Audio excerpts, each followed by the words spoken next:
Alam mo, samantala, Mark, nasa operasyon ng mga otoridad nitong weekend, nailigtas ang ilang residenteng naipit sa bakbakan dito sa Marawi City. Pero may 8 namang sibilyang nakitang patay sa bangin at nakagapos pa ang mga kamay. Pero samantala ulit, Mark, sa gitna ng mas mahigpit na seguridad ngayong may martial law sa Mindanao, ay nabulabog ng bomb scare ang magkakahiwalay na lugar sa Davao, Cagayan de Oro at Quezon City. Makibalita tayo kay Rial Soroche.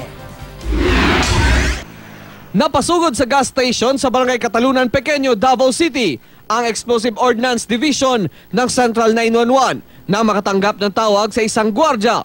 May nakita raw silang 2 kahong iniwan malapit sa minabantayang gasolinahan. Inilipat nila ang kahon sa isang tricycle at tumawag ng pulis. Nalang kay mga karton mo na, uso biyan sa tuwa araw ng bilin-bilin niya, o takay balaw kung sa isulodan na. Sinuri ng K9 units ang mga kahon. Negatibo naman ang mga ito sa pampasabog. Nang buksan ang mga kahon, mga damit, TV at iba pang personal na gamit ang nakita ng mga otoridad. Matapos ang ilang minuto, dumating ang nagpakilalang may-ari ng mga kahon. Iniwan lang daw ang mga ito ng sandali ng 80 taong gulang na si Fe Binaning dahil hindi niya kayang dalhin mag-isa papunta sa kanilang bahay.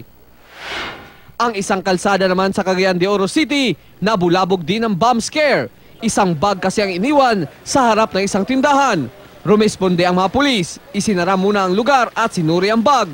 Pagbukas, mga personal na gamit pang babae at mga damit lang pala ang laman ng bag. Sa Quezon City, isa ring kahinay na lambag ang nirespondihan ng mga pulis sa labas pa mismo ng gate 2 ng Campo Crame.